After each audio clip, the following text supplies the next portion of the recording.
আসসালামু আলাইকুম। আশা করি সবাই ভালো আছেন। তরমুজ বাংলাদেশের একটি জনপ্রিয় ও অর্থকরী ফল। সাধারণত এটি মাঠে বা খোলা জায়গায় মাটির সমতলে চাষ করা যায়। তবে আধুনিক কৃষিতে পলি হাউসের ব্যবহার এবং ভার্টিক্যাল চাষ প্রযুক্তি গ্রহণের মাধ্যমে তরমুজ চাষের বৈপ্লবিক পরিবর্তন এসেছে। আর এই পদ্ধতিতে জায়গার সাশ্রয়, ফলনের বৃদ্ধি এবং গুণগত মান উন্নত করার সুযোগ তৈরি হয়েছে। ভার্টিক্যাল চাষ পদ্ধতির আসলে কিভাবে করা যায়? ভার্টিক্যাল চাষে গাছকে মাটির সমতলে না রেখে নেটের মাধ্যমে উপরের দিকে বাড়ানো হয়। এতে গাছের যত্ন নেওয়া সহজ হয় এবং ফলন বৃদ্ধি পায়। পলি হাউসে এই পদ্ধতি আরও কার্যকর, কারণ পরিবেশ নিয়ন্ত্রিত হওয়ায় গাছের বৃদ্ধির জন্য আদর্শ পরিবেশ নিশ্চিত করা যায়। পলি হাউসে ভার্টিক্যাল তরমুজ চাষের সুবিধাসমূহ: জায়গার সর্বোত্তম ব্যবহার। ভার্টিক্যাল চাষ পদ্ধতিতে একক জায়গায় দ্বিগুণ বা ততোধিক গাছ রোপণ করা যায়, ফলে উৎপাদন প্রতি বর্গমিটারে অনেক গুণ বেড়ে যায়। রোগ ও পোকামাকড় নিয়ন্ত্রণে সহজ। গাছ মাটি থেকে উপরে ওঠায় ছত্রাক, ব্যাকটেরিয়া ও মাটিজনিত রোগের আক্রমণ কম হয়। এতে কীটনাশকের ব্যবহারও হ্রাস পায়। ফলের গুণগত মান উন্নত।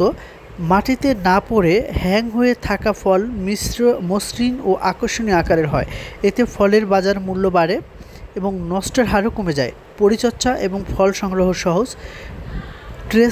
ট্রেলিস ব্যবস্থার কারণে গাছ এবং ফল সহজেই পর্যবেক্ষণ করা যায়। আগাছা নিয়ন্ত্রণ, ফল থিনিং, পরাগায়ন ও ফসল সংগ্রহের সময়ও শ্রম সাশ্রয় হয়। আলো এবং বাতাস চলাচল বৃদ্ধি। গাছ ভার্টিক্যালভাবে ছড়িয়ে থাকার কারণে সব পাতায় আলো পায় এবং ভালোভাবে শালক সংশ্লেষণ করতে পারে।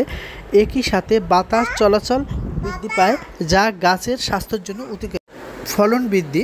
উপযুক্ত পরিবেশ এবং পরিচর্যার ফলে গাছ প্রতি ফলন বৃদ্ধি পায়। অনেক ক্ষেত্রে ফলন 30 থেকে 50% পর্যন্ত বাড়ানো সম্ভব হয়।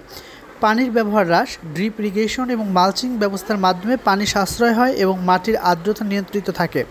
পরিবেশ বান্ধব এবং টেকসই। পলি হাউস এবং ভার্টিক্যাল পদ্ধতি মিলে একটি পরিবেশ বান্ধব দীর্ঘমেয়াদী কৃষি মডেল গড়ে তোলে।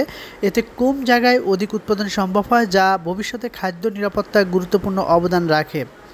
পরিশেষে বলতেই পারি, পলি হাউসে ভার্টিক্যাল পদ্ধতিতে তরমুজ চাষ আধুনিক কৃষি ব্যবস্থার একটি কার্যকর উদাহরণ।